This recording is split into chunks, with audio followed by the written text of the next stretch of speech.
Hi, this is Catherine Schneider from the Fitchburg Historical Society, and we are continuing our series on the Fitchburg Library and how it came to be, and all the work and effort that went into create this wonderful library that we have here in Fitchburg.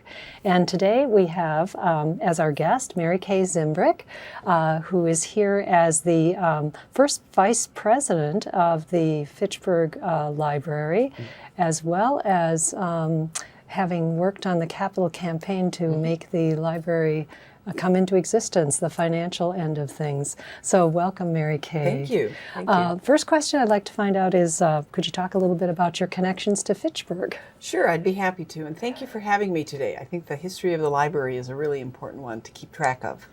There's many of us in our community that are very proud of the library and are proud to be a part of its origins. My husband and I moved to Fitchburg 28 years ago in January. Coldest day of the year, I think, is when we moved. And we had built a home in Lacey Heights. And so we felt like it was a great community to raise our kids, which we did. They were all part of the public school system here. And we've been here ever since. Great, great. So a community you moved into and then took up the mantle of the needs looking at the library. It sounds like that was something that really called to you. So when and how did you come to be involved in the effort to create a library in Fitchburg? Well, moving from Madison, I always thought it was odd that Fitchburg didn't have its own library. But then back then, Fitchburg was still a small community and a growing community. So we'd go to the library in Verona, or we'd go to the library at Meadowood, or we'd go to one of the other Madison libraries with our kids. And I just always wondered why we didn't have one. And so then in 2005, Mayor Clowder called me one day and said, "Hey, I hear you've been involved in libraries in the past, and I'm wondering if you'd be interested in getting involved in Fitchburg. We have a citizens committee that's looking at the feasibility of a library." So I went to a couple of meetings, met everyone that was involved, and then the project just sort of took off from there. Okay. So you got a call from the mayor and you responded yes. I did. It was one of the best calls I think I ever took. All right, great. And so what were the initial steps taken to begin the process of having a Fitchburg library? Well, like I mentioned, the library started as a citizens committee, a mayor's committee. And so we had really no power, no funding. We were just an advisory committee, sort of a group of interested citizens. And we talked about what it would take to build a library, what it would take to get the support for a library.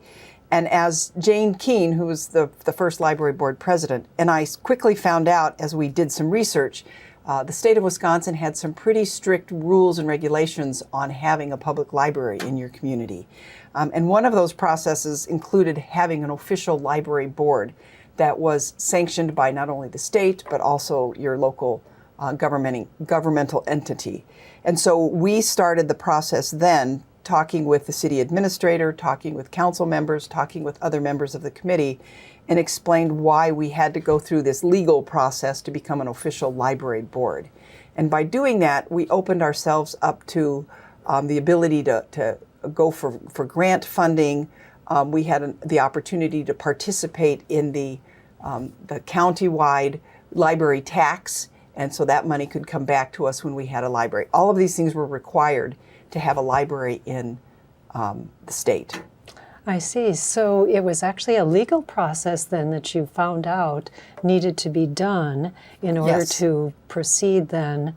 The library board was an essential building block then for continuing with the idea of creating a library. Right. We really didn't have any street cred with South Central Library System or the state library system without being an official library board. And so it was really something that was necessary to move forward in a positive way. Okay. So part of the learning process. Part of the learning curve that we all had. A board was needed.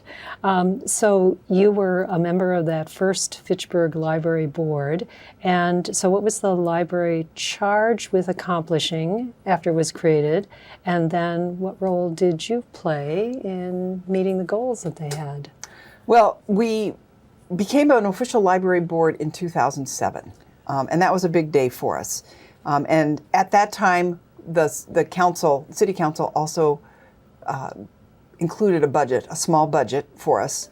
And so we actually had a purpose, we had a charter, and we had a little bit of money that we could spend for some of the expenses that we knew we would have. So we were basically charged with figuring out what it was going to take from soup to nuts to get a library built in the city of Fitchburg. So one of the big things we had to start working on was passing a referendum, because we knew that we wouldn't be able to build a library without that. Mayor Clowder felt very strongly that the people of Fitchburg needed to have a say in whether or not we were going to spend city funding to build a library. So we started talking about, how do we create interest in a library? How do we pass a referendum to build a library? We had to hire architects, we had to hire a builder, we had to figure out what the staffing was going to look like, what the collection was going to look like, and how that was going to be funded. So there were a million different things that the library board had to do. And so Jane, in her role as president, me as vice president, we sort of steered the ship and came up with a plan of how we might go about that. And we were lucky that we had other people involved in the process. We had the Friends of the Fitchburg Library was instrumental in getting the word out about what is a library for a community and why is it important. And then we had a number of other people that had expertise in building or in library science that stepped up to the plate. We were able to hire an interim library director. Her name was Deborah Johnson, and she really steered the ship in the right direction as a consultant and as someone who had helped build multiple libraries around the state and in Illinois. She knew what we needed to do, who we needed to talk to, and how to go about getting this done in a way that worked for the city. It sounds like you found exactly the right people to help move this forward. Yeah, we were incredibly lucky to have the people that we had working on the project. Like I said, Deb Johnson was, bar none, I think, probably just a gift to our organization, and she came to us at just the right time. And so, since none of us had a background in library science or had never actually been involved in building a community library in Wisconsin, she knew what needed to be done. And so she knew we were on the right track, and she just helped us stay focused. So she had an office in City Hall. She worked very closely with the city administrator and other members of the city team to help get things rolling for us. So there were just, I'm just struck by the way things came together with just, as you said, just the right people, but also the dedication of each entity, each person that was involved in it. So how were the Fitchburg residents able to access library services prior to the building of a library? In other words, you know, the need was there for people to have library services. And then why did you see a need for Fitchburg to have its own library if there were other places, like you mentioned, going to Meadowood or the Verona Public Library that your family had used? So maybe talking a little bit about the impetus for a Fitchburg library. Well, I think with respect to having our own library, one thing that became abundantly clear to the committee members, or it was a belief that we all held, was that a library is a community gathering spot. And the world of libraries was changing back in 2005, 2007, when we were involved in this project.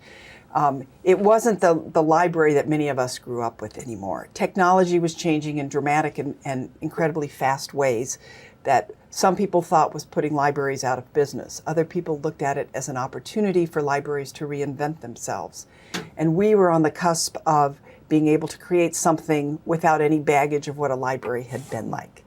But having said that, I think probably one of our most difficult things was convincing people in Fitchburg that we could have a library and it was a necessary thing, because we got a lot of feedback, and it was honest feedback that, hey, I didn't need a library to raise my kids in this town. Why do we need one? And we pointed out that not only the community factor, but again, the way that libraries are set up in the state of Wisconsin, we all pay to the Dane County library tax, whether we have a library in our community or not. So all of those dollars that we pay in library tax, went to fund 12 hours of the library's bookmobile that we got every week in Fitchburg. And then the rest of it was dispersed to the libraries where our residents were checking books out, because it was basically a per book payment that was made. That's very simplified, but that's basically what it was. And so we felt like we could bring all those tax dollars back into our community, and that was going to be our base for having an operating budget to run our own library. We just had to figure out how to get a library built. And at the time, we were in the middle of the financial crisis of 2007, 2009. People were justifiably very concerned about finances, including the city. And so it became really problematic on whether or not we were going to even be able to pass a referendum. And the city council was justifiably concerned about spending that money. And so we went out to referendum, and we had the Friends of the Fitchburg Library and many of their members who were school teachers and people who had a passion for libraries, beating the streets, dropping literature, talking to people about why a library was so important for Fitchburg, even during these times. And we were one of maybe 2 or 3 library referendums in the entire country that passed that year. Oh. Everybody else was denied, and because of the financial crisis. So we felt incredibly lucky that our referendum passed, and we felt a commitment to the citizens of Fitchburg that they trusted us to do this. And so we as a library board and as a friends group worked very hard to build more trust, create an environment for people to feel like a library was something that we wanted to have. And the friends group did a great job with their book sales to raise awareness. They had all sorts of community events, children's story time, all sorts of things to really build that enthusiasm and excitement for the library that was coming. It just strikes me that you had, even in difficulty and challenge, there was deep commitment also to follow through on this idea that a library was very important for the community. Just a great deal of commitment to that. Well, and then would you describe both the challenges and maybe rewards that came from serving on the Fitchburg Library Board before there was even the physical presence of a library?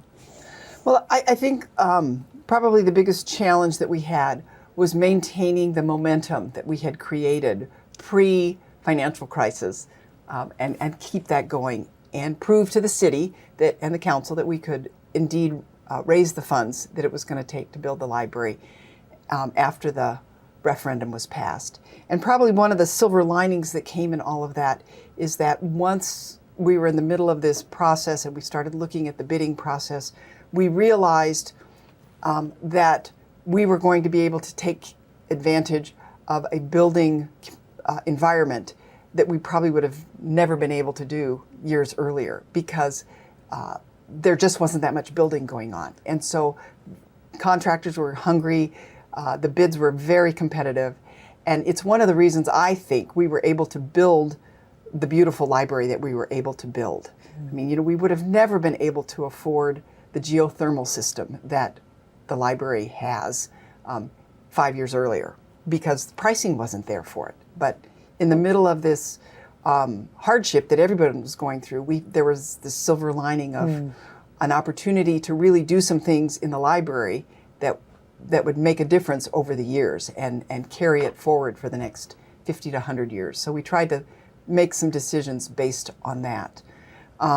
Putting in the underground parking, which the city was really adamant that we have parking under the building, not only to make it easy for people to use the library on days like today when it's really cold and icy, but also staying true to their commitment of being a green city and not taking up a lot of space with the footprint of the building. So by going up, we were able to do a lot rather than spreading it all out and taking up some of that beautiful open space that we have in front of the library all the way down to Fish Hatchery.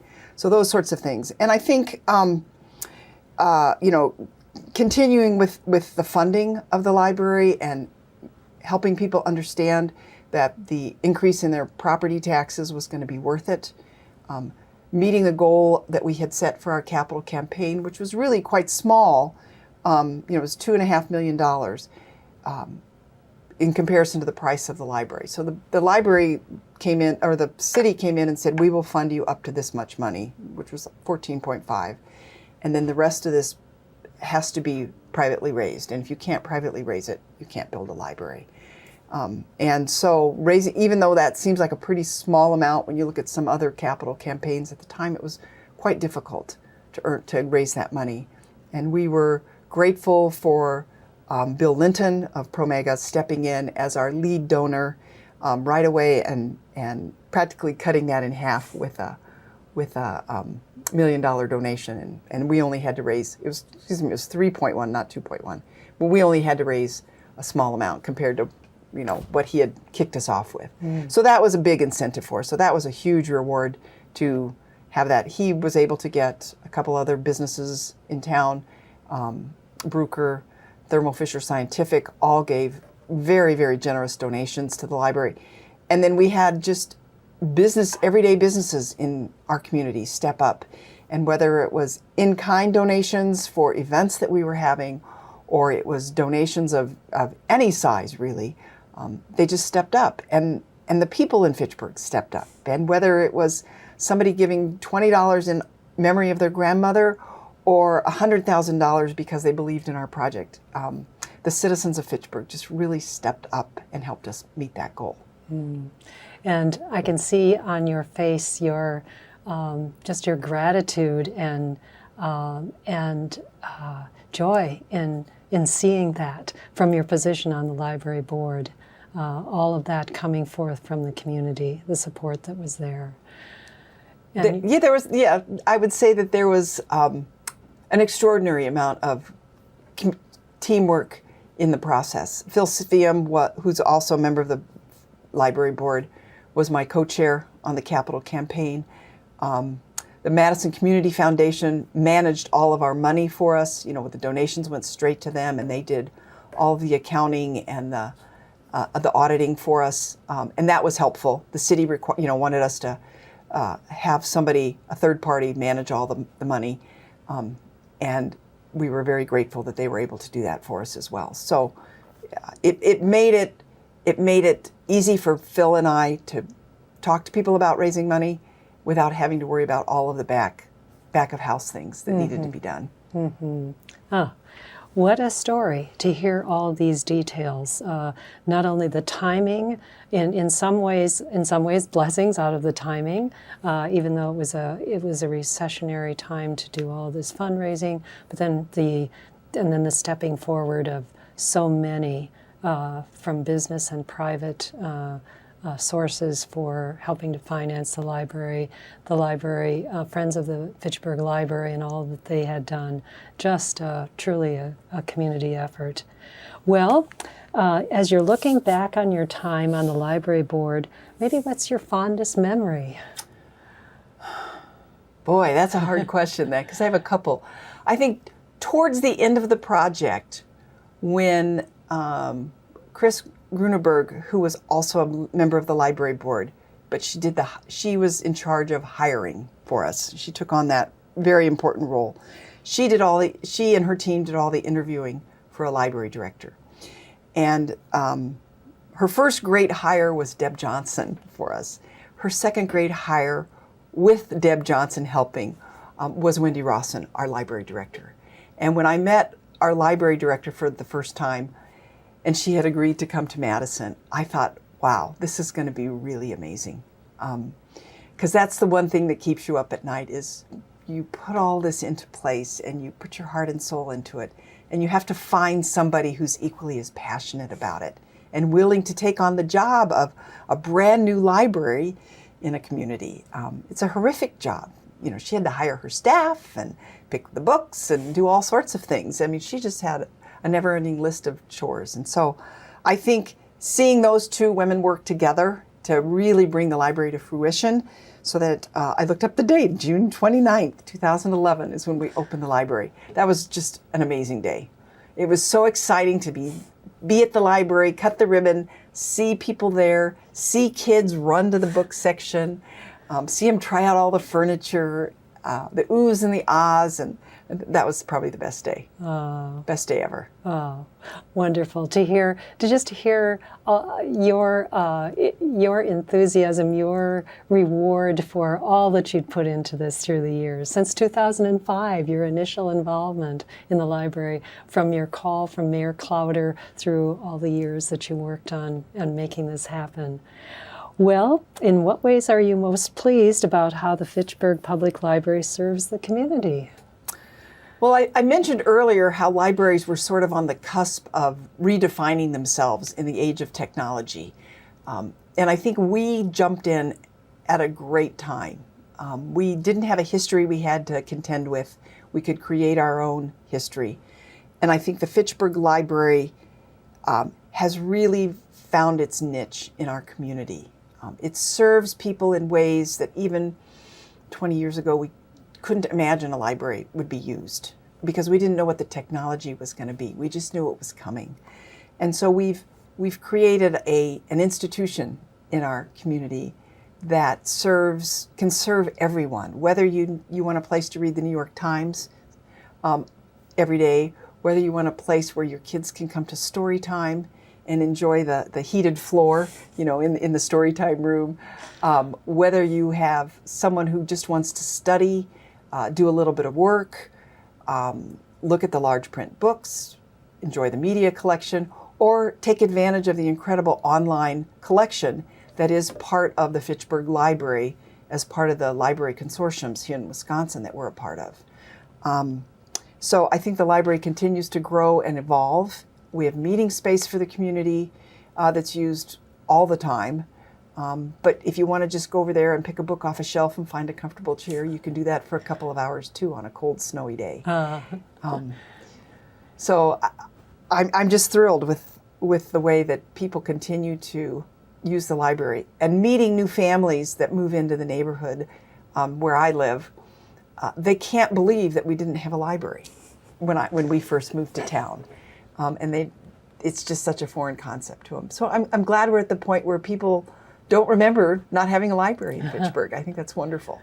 And to think that you started when you moved here not having a library, and then doing so much to help bring it about by serving on the library board, first library board, and then in also being the capital campaign and helping to coordinate that. And then to have this wonderful library, which I'll mention the Fitchburg Historical Society is so grateful for our space there too on the second floor, and the wonderful meeting room where we have our meetings also. So just another example of how our aspect of the community has made use of the library space also. And to also mention that the Fitchburg Historical Society has a website, fitchburghistory.org, where this interview will be placed for people to enjoy the story, along with the other interviews that we've had with the story of the library, with Wendy Ralston, who is the library director that you mentioned, and Barbara Matthews of the original Friends of the Fitchburg Library.